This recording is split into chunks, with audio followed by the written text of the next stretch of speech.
Hi friends and followers, ఎలా ఉన్నారు?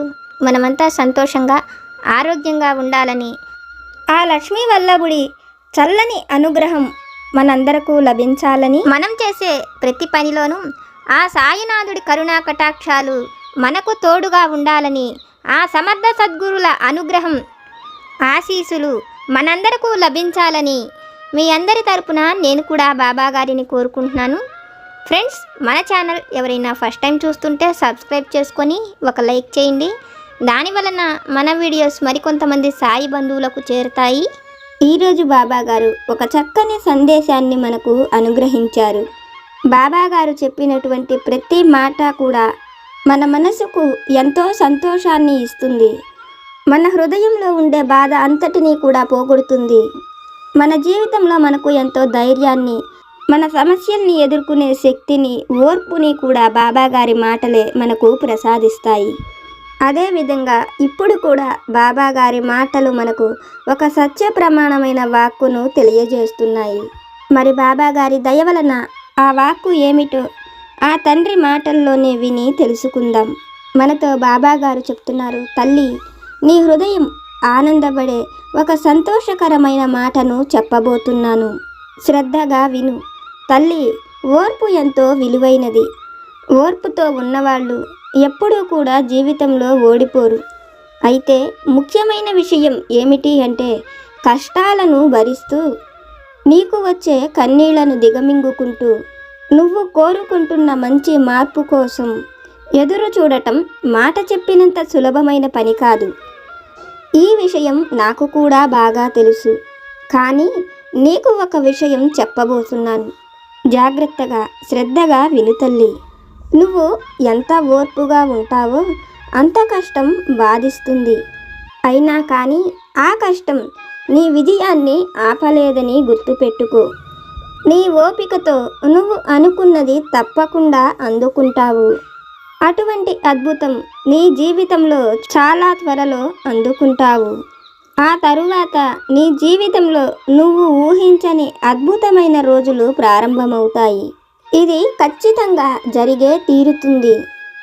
సత్యము.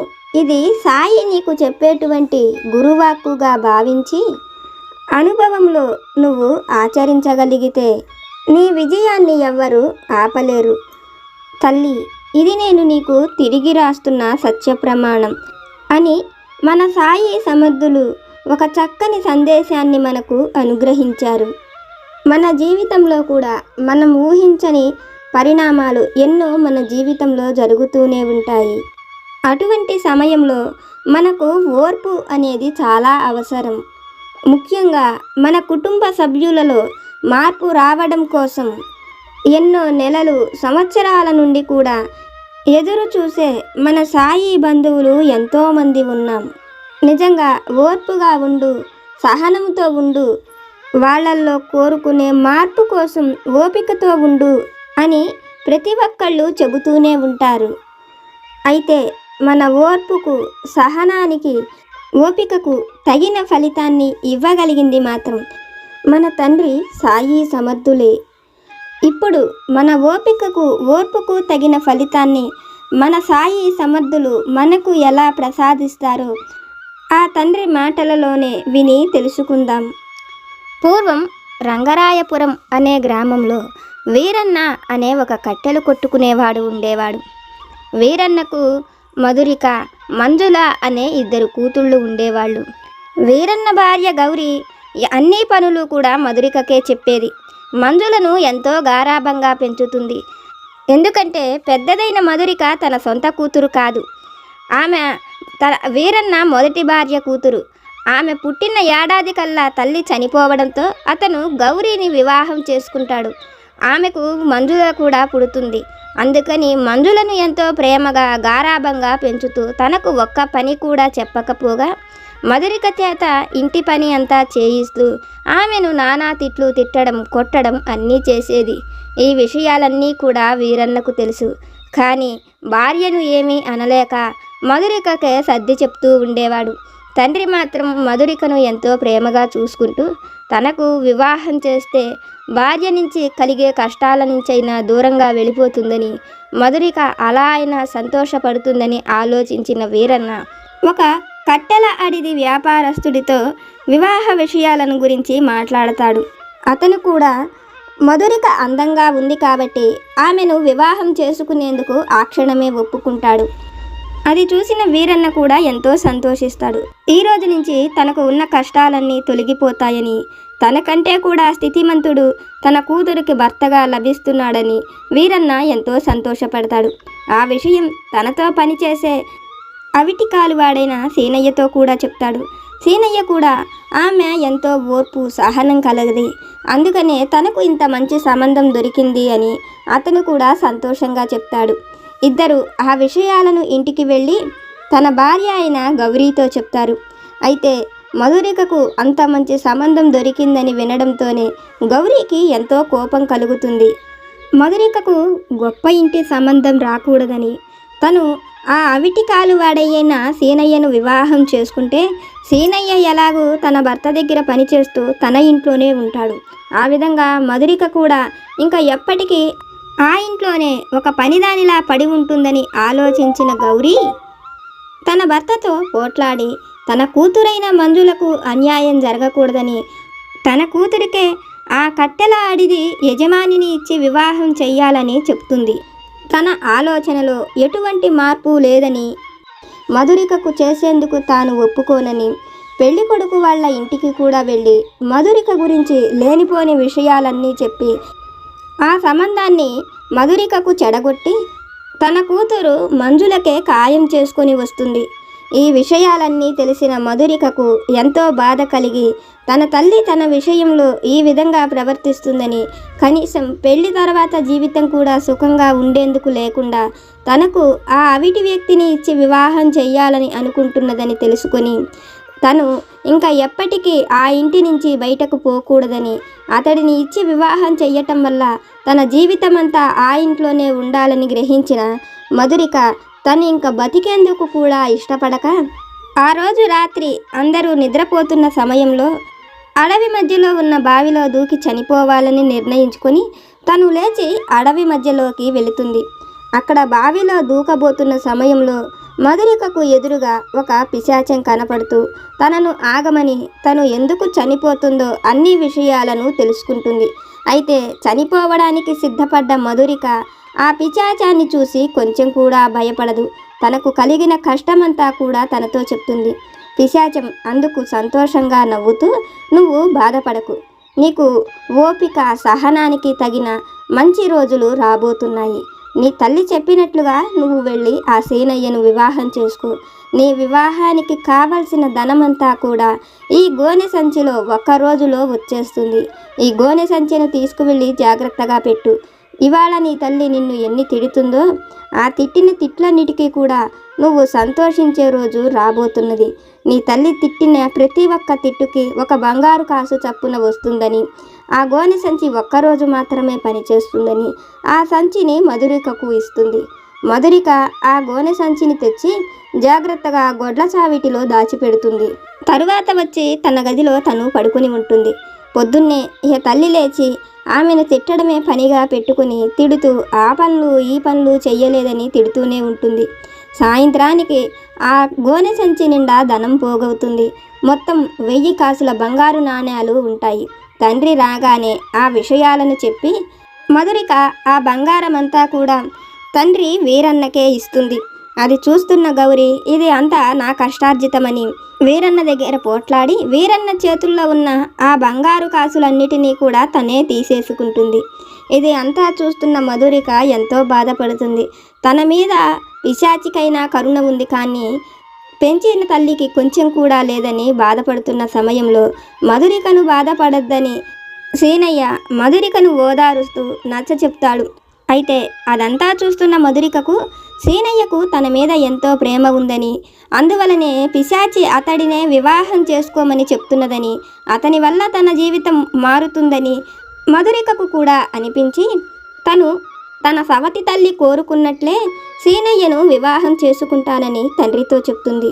అయితే తన పెద్ద కుమార్తెకు ఒక అవిటివాడు భర్తగా రాబోతున్నాడు, తన దగ్గర పనిచేసేవాడికి ఏమాత్రం సంపాదన ఉంటుంది అని బాధపడుతున్న వీరయ్య ఇంతకంటే తాను ఏమీ చెయ్యలేనని, గౌరీ ఉండగా మంజులకు ఇంకా అసలు వివాహమే కాదని, కాబట్టి సీనయ్యకే తన కూతుర్ని ఇచ్చి వివాహం చెయ్యాలని, ఇంకా అంతకంటే తనకు వేరే మార్గం లేదని వీరన్న నిర్ణయించుకుంటాడు.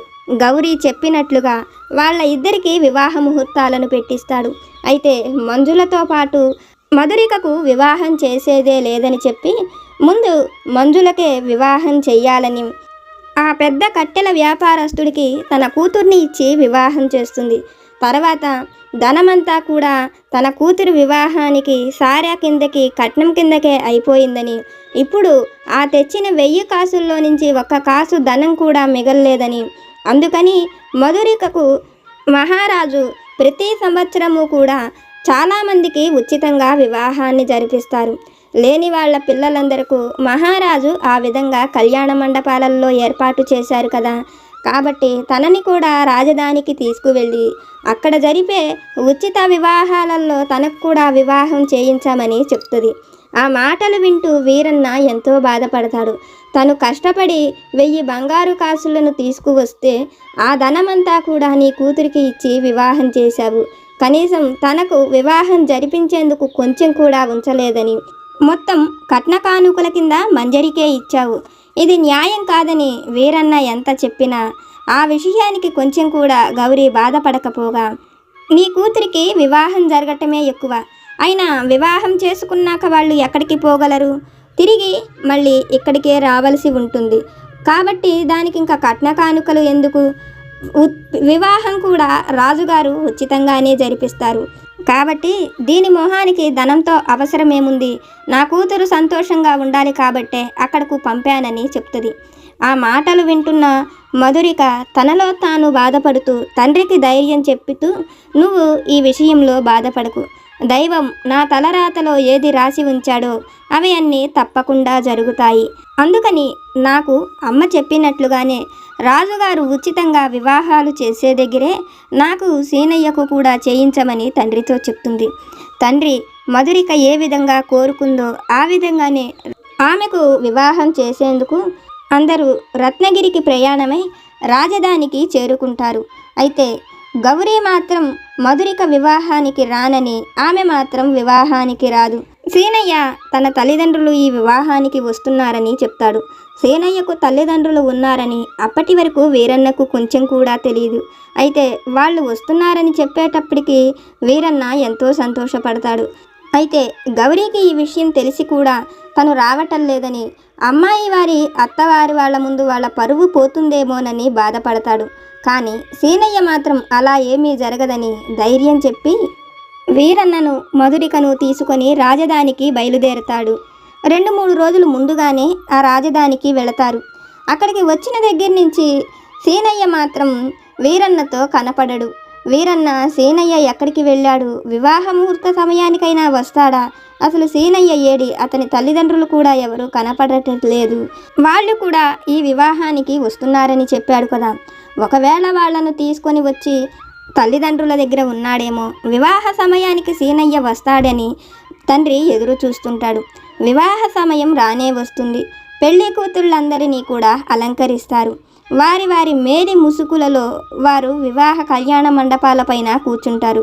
అయితే వీరన్న ఏర్పాటు చేసిన దగ్గరికి సీనయ్య రాడు. మధురిక పెళ్లి కూతురుగా ముస్తాబయ్యి ఉంటుంది, కానీ ఆమెను అప్పటికి పెళ్లి మండపం దగ్గరకు తీసుకురారు. కొంతమంది భటులు వచ్చి వీరన్ననే తనను రాజుగారు పిలుస్తున్నాడని అక్కడికి తీసుకువెళతారు. కూతురికి వివాహం జరగకపోగా తనను రాజభటులు ఎందుకు తీసుకువెళ్తున్నారో అర్థం కాని వీరన్న ఎంతగానో బాధపడుతుంటాడు. రాజభటులను తనను ఎందుకు తీసుకువెళ్తున్నారని అడుగుతాడు. వాళ్ళు, మాకు ఈ విషయం ఏమీ తెలియదు, మహారాజు భువనచంద్రుడు మిమ్మల్ని జాగ్రత్తగా వెంట పెట్టుకొని మాతో పాటు తెమ్మనమన్నారని వీరన్నను మహారాజు దగ్గరకు తీసుకువెళతారు. వీరన్న మహారాజును చూస్తూనే తను ఏ తప్పు చేశానని, తన కూతురికి వివాహ సమయంలో అక్కడికి తీసుకువచ్చారని అడుగుతాడు. అందుకు భువనచంద్రుడు, నీకు అందమైన మధురిక అనే కుమార్తె ఉంది కదా, ఆమె నీకు కలగడమే నువ్వు చేసిన తప్పు. ఆ తప్పుకు శిక్ష ఏమిటో కూడా ఇక్కడ ఉండి చూడు అంటూ వీరన్నను తన పక్కన ఉన్న ఒక సింహాసనంలో కూర్చోమని చెప్తాడు. అయితే మహారాజు ఆ విధంగా అతని పక్కన ఉన్న సింహాసనంలో వీరన్నను కూర్చోమంటున్నాడు ఏమిటో అర్థం కాని వీరన్న భయపడుతూ ఉంటాడు. ఆ సమయంలో సీనయ్య పెళ్లి కొడుకు రూపంలో చక్కగా ముస్తాబయ్యి బయటకు వస్తుంటాడు. అతను నడిచి వచ్చేటప్పుడు తనకు అవుడు కాలు కూడా ఉండదు. అది చూస్తున్న వీరన్న ఎంతో ఆశ్చర్యపోతాడు. సీనయ్యకు ఉన్న అవిటితనం ఎలా పోయింది? అట్లాగే సీనయ్యకు అందరితో పాటు గుడిలో వివాహం కాకుండా రాజ అంతఃపురంలో వివాహం ఏమిటి, అసలు ఇలా ఎలా జరుగుతున్నది అని తన ముందు ఏమి జరుగుతున్నదో కూడా వీరన్న గ్రహించలేకపోతుంటాడు. ఆ విషయాలను అక్కడ ఉన్న భటులను అడిగితే మహారాజు ఏమనుకుంటాడు, అసలు ఏం జరుగుతుందో వీరన్నకు కొంచెం కూడా అర్థం కాదు. తన కుమార్తె అక్కడ ఎక్కడ ఉన్నదని మహారాజును అడుగుతాడు. అందుకు మహారాజు పెళ్లి కూతురుగా ముస్తాబయ్యి ఉన్న మంజరి దగ్గరకు వీరన్నను పంపుతాడు. మంజరిని చూసిన వీరన్న ఎంతో సంతోషపడతాడు. ఆమె ఒక మహారాణిలాగా ఎంతో అద్భుతంగా కనపడుతుంటుంది. ఆమెను చూసి తండ్రి ఇదేమిటని అడుగుతాడు. అందుకు ఆమె, మనం అనుకుంటున్నట్లు సీనయ్య కట్టెలు కొట్టుకునేవాడు కాదు, ఈ మహారాజు కొడుకు సుదర్శనుడు. నాకు కూడా ఆ విషయాలను ఇక్కడకు తీసుకువచ్చిన తరువాతే చెప్పారు. అతను ఎన్నో దేశాల మీద పర్యటిస్తూ మన గ్రామానికి వచ్చినప్పుడు నన్ను చూసి ఆగిపోయాడట.